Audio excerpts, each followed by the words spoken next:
Hello, and welcome to Astro Skills. Today, we'll be doing a workflow of narrowband image processing. Although we'll be going through each procedure, the pace will be fast. If you're new to Pixinsight image processing, I suggest watching this as an introduction to what's possible using Pixinsight, rather than a specific tutorial. Astro Skills will be producing intro tutorials that will cover each of the procedures in subsequent videos. Please like and subscribe to be alerted when additional content is available.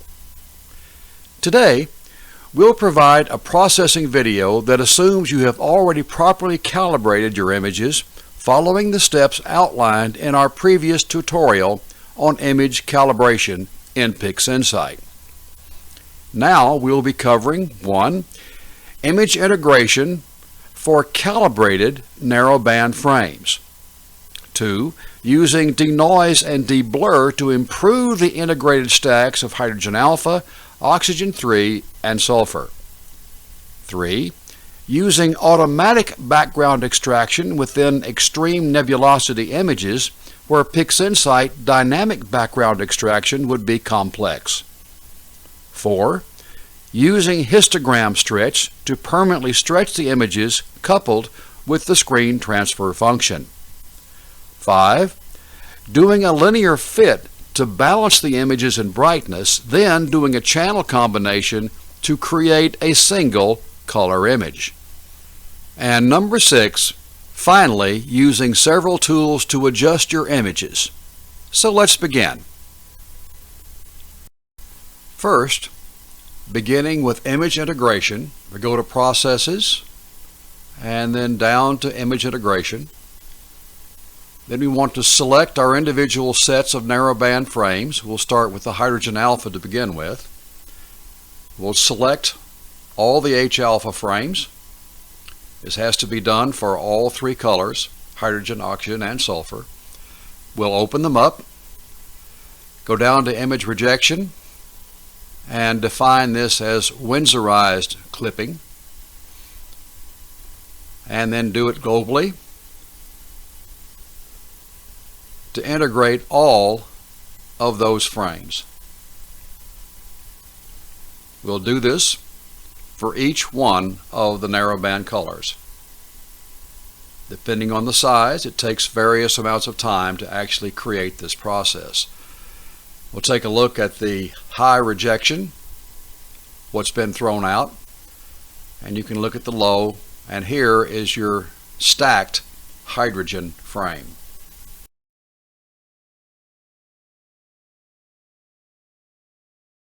Once we have the final stacks of all of your images, then we can begin working on them to bring out as much detail as possible. Here's the hydrogen, there's the oxygen, and there's the sulfur. These are the raw images. Now we want to take a look at the amount of noise that's in each one of them. We're going to try to eliminate this, and we're going to do it with 2 processes: Noise Exterminator and Blur Exterminator. These are products of Bill Blanchin. Just like all of the icons you see on the screen here within Pixinsight, these are all Bill Blanchin's products that are loadable up into Pixinsight. We want to load in Blur Exterminator. You want to go out and get Noise Exterminator and operate on all 3 of these frames. We'll drag the triangle onto the image from Noise Exterminator.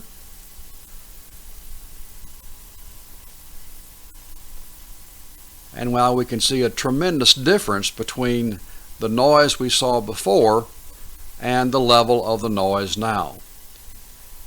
Here, we drag the triangle from Blur Exterminator onto the image and deblur this image. We'll do this for all 3 of these frames. This is oxygen 3. Even more noisy than the hydrogen, which is quite normal. Drag our triangle onto it and denoise the O3 frames.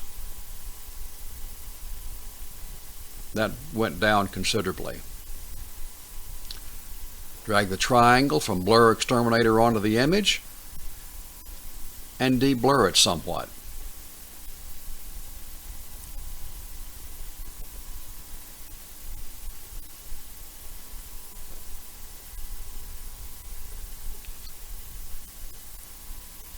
That one is now done. We'll take a look at it, and notice the stars are also decreased as well. That's part of this process. And finally, we have the sulfur image, very noisy. We'll drag the triangle onto that for noise extermination and remove the noise. Big difference in the background. And finally, Blur Exterminator to sharpen the image up and remove the blur.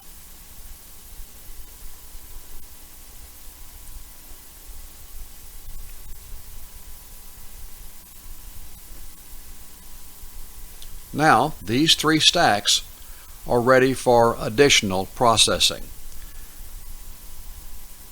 Noise Exterminator and Blur Exterminator make a huge difference in what your images are going to look like. Our next process is going to be background removal. We'll do this for each one of the three images. Come down to Automatic Background Extractor. Here are the defaults. We'll set our correction to subtraction to begin with, and essentially just take the defaults. And we're going to act on the first image.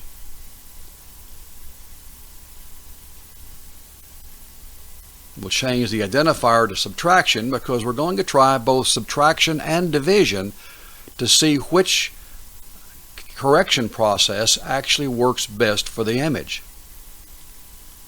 Now we'll try division on it. Stretch that to see what it looks like, and then we'll rename it so we can identify it.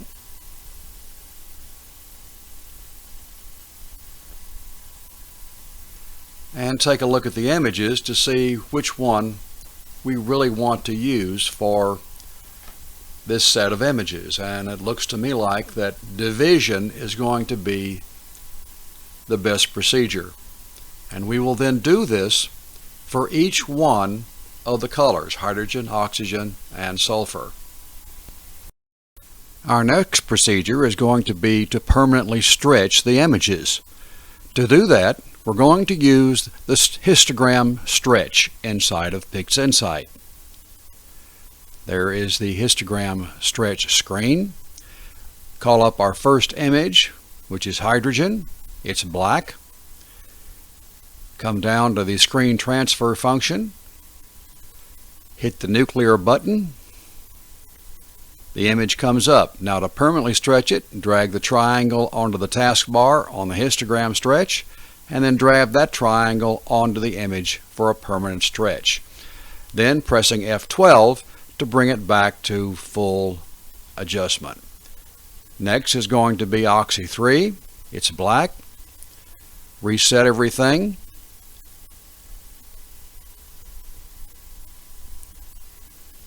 Come down, hit the nuclear button.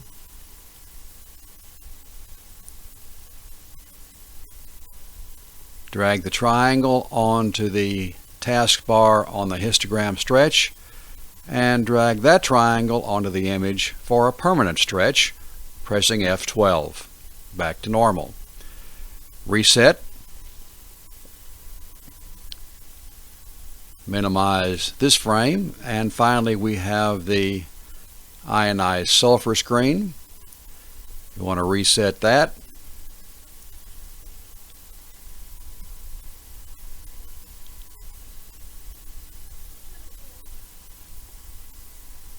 Hit the nuclear button.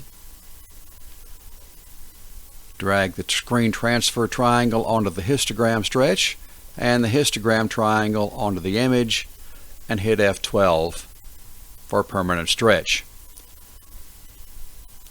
The next thing we need to do is do a contrast adjustment for the three images.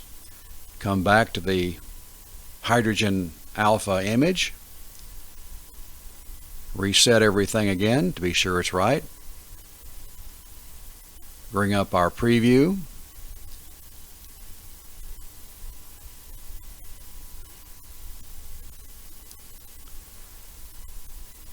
and hit the check mark to tell it that we want to adjust the contrast. And now we can move the sliders just to where they start to break going upward, seriously, like that right there. And then we'll come in with the dark part and then bring up that as well. And that looks pretty good for the hydrogen image. And we will confirm that and set it. That's what the square does. And we can get rid of that preview, reset the histogram,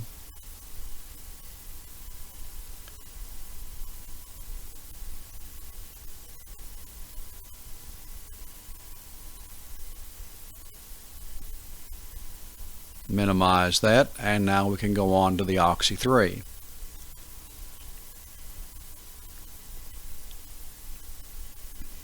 Hit reset, bring up the preview, and make the same adjustments to the oxygen image as we did with the hydrogen. Bring it over here to right about that point where it breaks up vertical, and then do the same for the other one.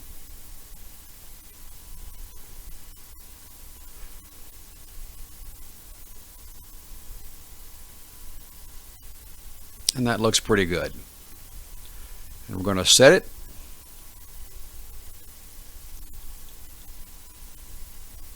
And now we can move on to the sulfur image.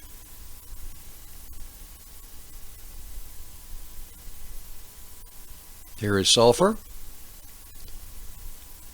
Bring up the preview. Reset everything so it's nice and clean.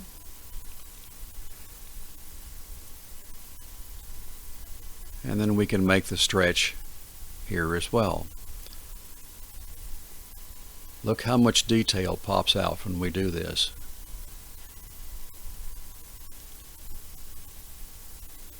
And once that's done, and permanently stretch the image to those parameters.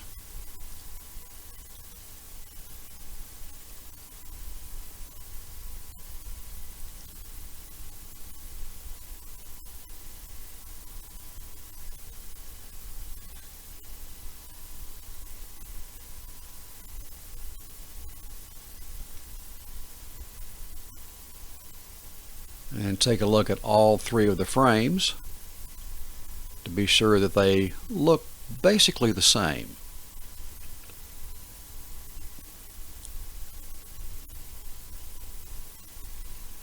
And they're looking real nice here. A lot of detail in the images, a nice adjustment between light and dark. I would say that set is in pretty good shape. And now we can minimize these images and get ready for our next task.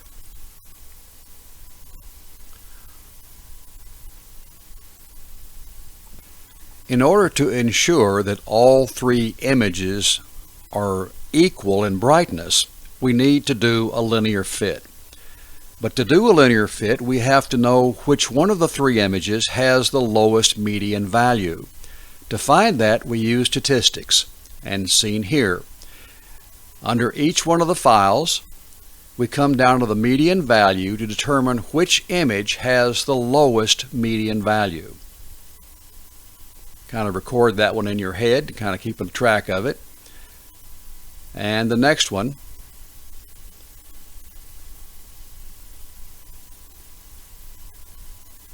And here is sulfur, and it is the lowest median value of the three images.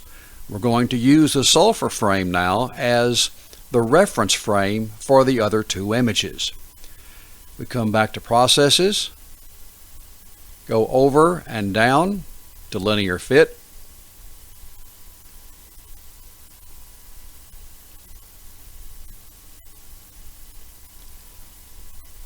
now we need to set our reference frame to sulfur.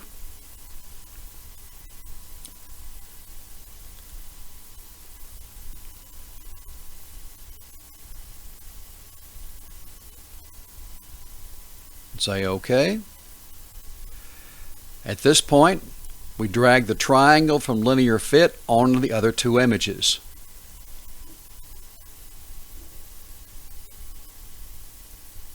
Hit the nuclear button to bring it back to the right brightness, and do it for the last image. Triangle onto the image,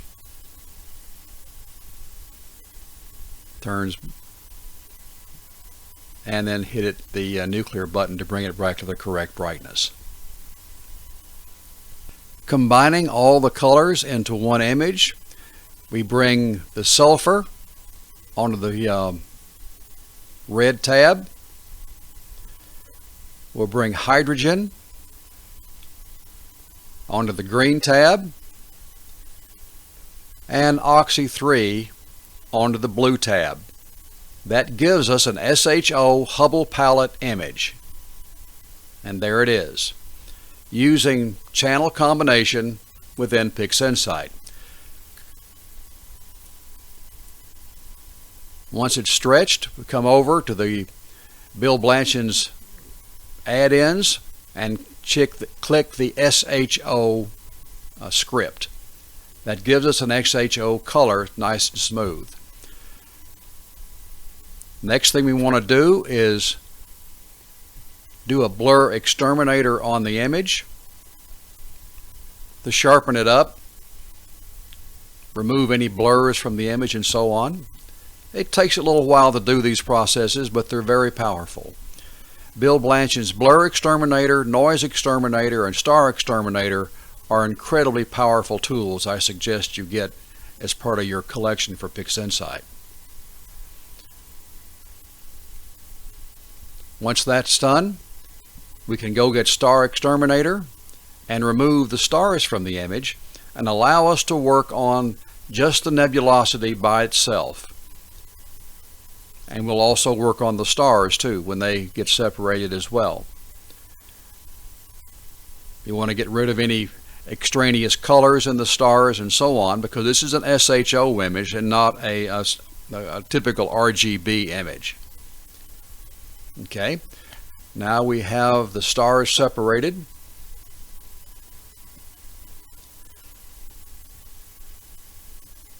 And our starless image as well. We want to go out to the tab over there and rename these. I, as a rule, call the star image stars, and the starless image I simply call starless.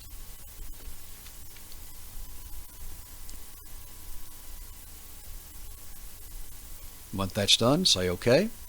So now we have our two images, our stars image and starless image. We're going to use SCNR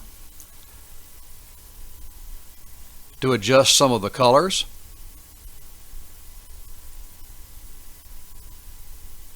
We're going to take the red out of the star image.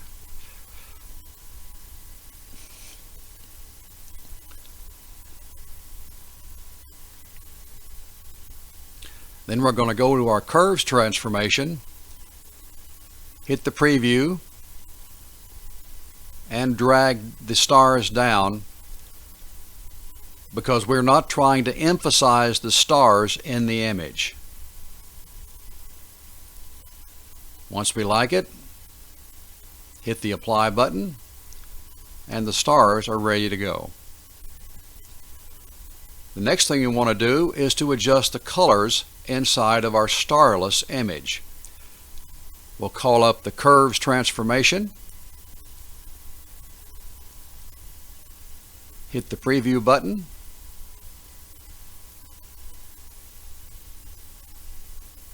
We'll drag up and then down to see which way is going to look best for our image on the high end of the brightness. And we'll move the middle brightness until we find a good position for that, and then the lowest brightness down here for that, to get the colors exactly the way we would like to see them. And if need be, we want to increase the saturation. Take a look at the reds, and we'll drop the reds down just a little bit, maybe. No, so go and nudge it up a little bit. This is strictly based on what you think is going to be best. Go up to the high end, move it around to where it looks like it's going to be producing a really nice image. Change the blues a little bit with that curve. Just keep it, you have to keep adjusting it around to get to the point to where you find something you really like. Once you do, hit the apply and then reset it.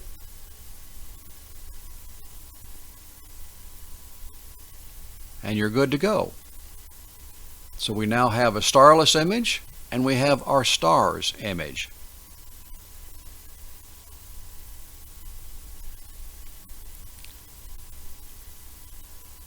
At this point, we'll come over to Pixel Math. And since we've been using Bill Blanchard's stuff, we've got to get rid of his text in there, script. And we're going to now combine the stars with the starless image. Stars plus starless. This is all case sensitive, so be sure whatever you name them, that you use that same convention in Pixel Math. You want to create a new image, you want an RGB image, then you want to apply it to both with the square, and we have our final image right here.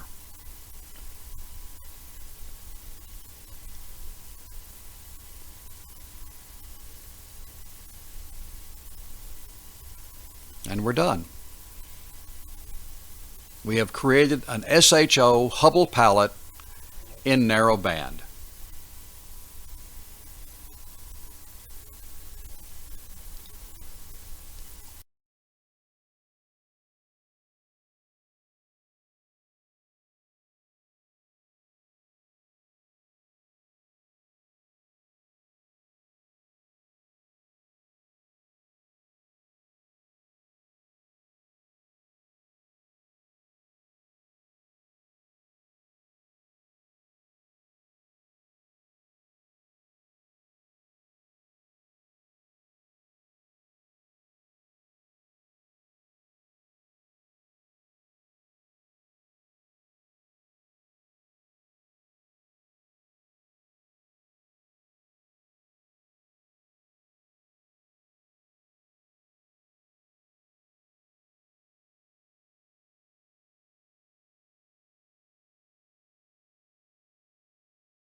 And we're done.